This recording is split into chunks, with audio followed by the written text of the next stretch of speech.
I'm Coach Corey Wayne, and this is my video coaching newsletter. And the topic of today's newsletter is going to be a huge turnaround.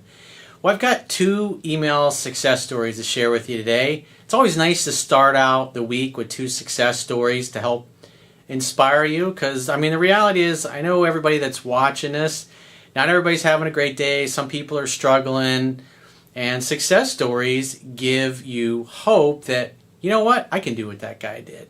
I can accomplish the same thing. And we all need hope, need people that can inspire you, and that's why I like to share these when I get some good ones. And especially today, I thought, why not on a Monday? Because part of what's going on, and which I'll get into in a second in my life, is some of the things I see going on in here.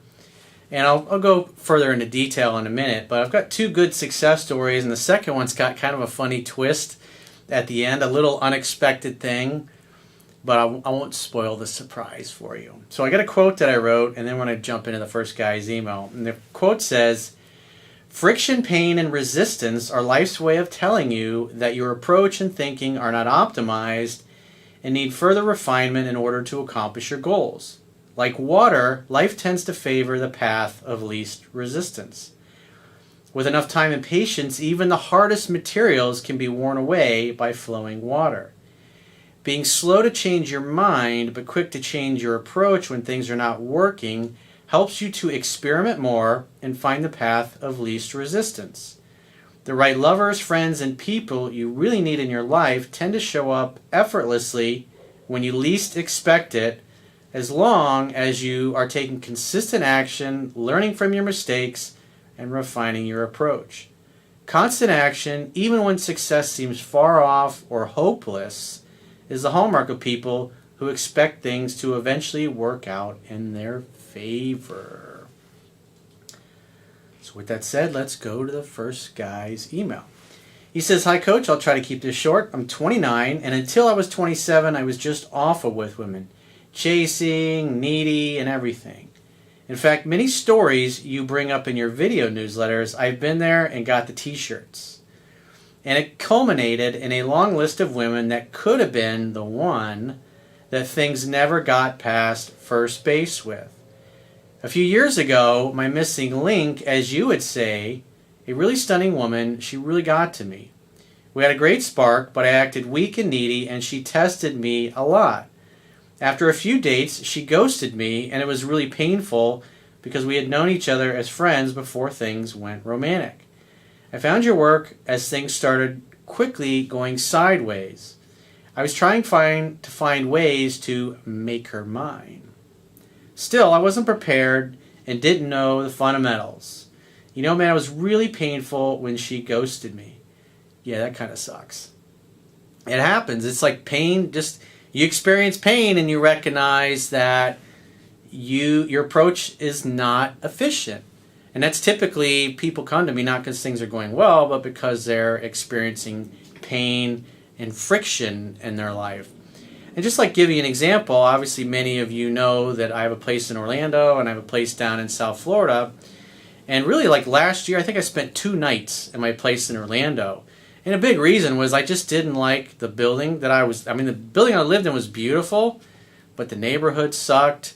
And then after the coronavirus hit and all these lockdowns, and I had to email the damn manager to ask permission to have my housekeeper come and clean my house. It's like, I'm living in a luxury building and I'm asking permission from an employee if I can have somebody come clean my house. It's like, I don't think so. So I was experiencing a lot of resistance. And plus, I just really didn't like coming up here to hang out. And plus the community around, I think I've mentioned this in other videos in the past, there's just, because of the leftists that run the city council, they just let the homeless people and the mentally ill people kind of run rampant. You got a church that feeds them in the afternoon, so they lay all around the lake and harass people, everybody that walks by asking for money. They're all sitting on the corners downtown, they're pissing and shitting in the streets. And it's just, it's amazing when I came up here to Orlando 25 years ago how nice downtown Orlando was. And now it's just you don't even want to go out at night sometimes because it's just, there's shit everywhere. On top of that, you got protests out there, and sometimes they've gotten a little violent. Obviously not anywhere near some of the stuff that's in other cities. I'm thinking, why am I paying all this money to live in this place? I don't even like coming here. I don't like living here. And the neighborhood kind of sucks. And so it was interesting. I was up here during the quarantine because I thought, hey, I'll come up here. I got this really nice gym in my building, and I can go see my chiropractor. At least gives me something to do because obviously we're locked down in our house, can't fucking do anything. And so as I drove to my chiropractor's office several times a week, I kept driving by this community. It was really nice, all new. Everything was built all at once. The schools, the restaurants, the places to shop, places to live, the houses, apartment buildings, office buildings, just everything. And what's nice is all the streets are wide enough for the cars to get down. It's beautiful. There's no fucking homeless people here. The other thing that struck me was I couldn't believe how many beautiful women I saw walking around in yoga pants every time I drove by. I was like, what the hell's going on here? And so I just got a good feeling, a good vibe of it. And finally, after a couple months of this and just thinking, you know what, I'm going to just completely get rid of my place in Orlando and not even come up here anymore. And then I was thinking, do I really want to do that? Because I do like coming up here because I got a lot of friends up here, I had a lot of history in Orlando, and plus my chiropractor's up here. And when I'm not having him come down and work on myself, my family, and other people, it's nice to be able to show up here for a week or two and get worked on. And so I just, I was experiencing, and the point being is I was experiencing all this resistance in a city I used to really love and enjoy hanging out in. And it just got to the point, at least where I was living, it's like I dreaded being there. And like the past week, I finally moved out, and it's like, man, what a different vibe. Just completely different feeling. I'm going to have a really nice place. I live down in South Florida. Same thing, nice community, beautiful women everywhere. There's yachts and boats because I love boating. And it's just, the beach is closed. I can ride my scooter to the beach and go up there with friends. It's just really nice. That's why I've stayed down there the last 3 or 4 years and spent almost all of my time down there and very little in Orlando. And so the point being is that I've improved my quality of life by just simply changing where I lived. So it's a good attitude adjustment. And you're not going to hear the fucking loud trains and the sirens all the time. You might hear dogs barking, or like a little while ago they had blowers out there and lawnmower guys, so you may hear that. But it's a beautiful community. It's safe and it's nice, because a lot of times when I do phone sessions with guys, they're like, I've talked to dudes that are like living on a lake in an area and they've got like 5 neighbors within 10 miles. And like, that's kind of sucks for the social life. And so what I've often shared with them that they should do is go maybe get like a bachelor pad in the city somewhere where there's nice, kind of like the area where I live now in Orlando, and also the place where I live down in South Florida. And I always get great feedback after they've done that. I was like, man, that was great for my social life, because they keep their house in the lake. And, during the weekends or when they want to go out and socialize, they drive into town and stay there. And so it works. I'm not an internet dater. I've always been a guy that just likes to meet women in person and just feel that chemistry and that eye contact. And it just, when it feels right, it feels right. And when it's not, it's not. Life's supposed to be easy and effortless. If you think about your closest friends and the people you get along best with, it's just kind of easy and effortless to be with them. And you kind of want your whole life to be filled up with those kind of people. Ideally, whatever you do for a living, if you got your own business, what you do socially, you want to have the kind of people around you that you're excited to see, that are excited to see you, because it's going to make you feel better. If you feel better, you smile more, you're more attractive, you get noticed more by women. And so it's like what both these guys are doing in these emails is they've recognized that things weren't working in their life, they were experiencing pain, and they recognized that they needed to do something differently. And that's life. It's just a constant process of change. And part of the reason why I didn't want to move is I had my business based in Orlando, and so all my addresses for the IRS, everything went here, and I was like, oh, there's like so many things I have to change. And that was one of the reasons why I was dreading even doing it, because I just didn't want to deal with all that stuff. And then finally, you got to have an emotionally compelling reason, and obviously seeing a better community, and it's like, wow, I actually like being here. It's exciting and it's compelling walking outside my door, because you never know what's going to happen. So back to the email. So he says, a few years ago, my missing link, as you would say, really stunning woman, she really got to me. We had a great spark, but I acted weak and needy, and she tested me a lot. And after a few days, she ghosted me And it was really painful because we had known each other as friends before things went romantic. I found your work as things started quickly going sideways. I was trying to find ways to make her mine. Still, I wasn't prepared and didn't know the fundamentals. You know, man, it was really painful when she ghosted me, and every now and then she'll appear in my life with a short message or call and then disappear again. I reached a point where I just thought I've had enough of the way my relationships with women are going, and I knew I needed to change. So in other words, I've talked about this many times in the past. He got to a point, just like I did, where I was like, this fucking sucks. I got to do something about this. It's the pain. Pain is life's way of pushing you gently, hopefully, in a new direction. Friction, resistance. I've experienced all that. And that's like I said, when I was going through his emails, it's like, man, this is exactly what I'm personally gone through with my living situation. So I've now improved the quality of my life, and I'll actually spend more time up in Orlando because of it. So I'm excited about it. Long story short, things never worked out with that woman. I also noticed as I've grown that she had a lot of negative qualities that I overlooked. Yeah, because he's projecting his fantasy of what he thought she was.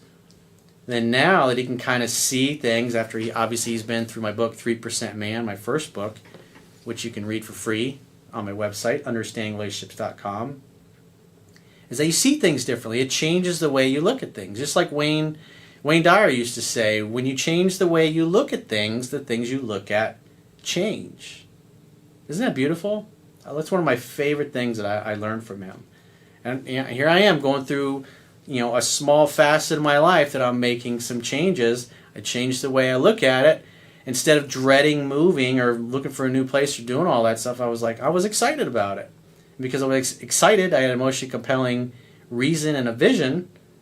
It was easy to deal with all the other bullshit of moving. I'm beat up, my hands are cut up, I got bruises everywhere. I smashed my fucking elbow on the counter yesterday. I was uninstalling my water filter, and it's fucking killing me right now, but it's all good.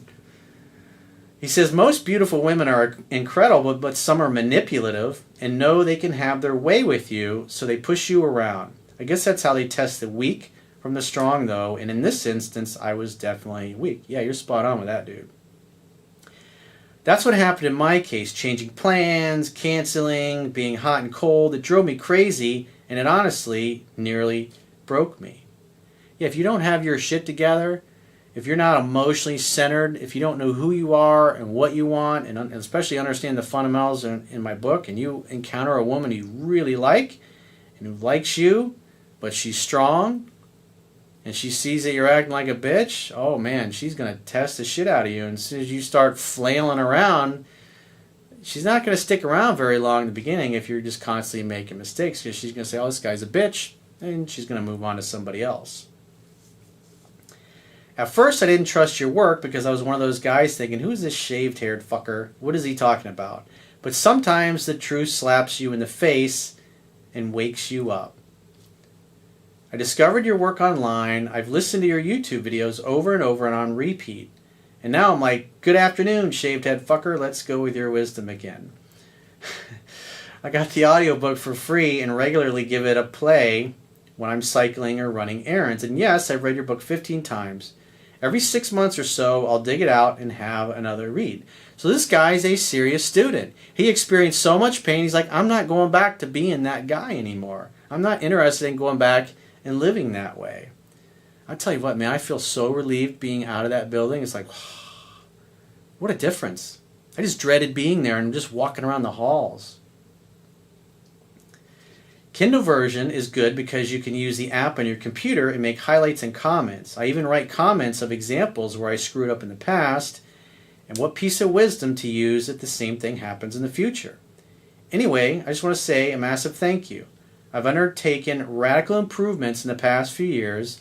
I notice what works, and I have some of the most incredible, loving connections with many women, and I've even been so much more confident and courageous in other areas of my life too. Life is progress. It's a long journey, and I'm not perfect by any means, but I'm slowly going in the direction I dream of. Again, I just want to say a massive thank you to you and your work, and a recommendation to your followers.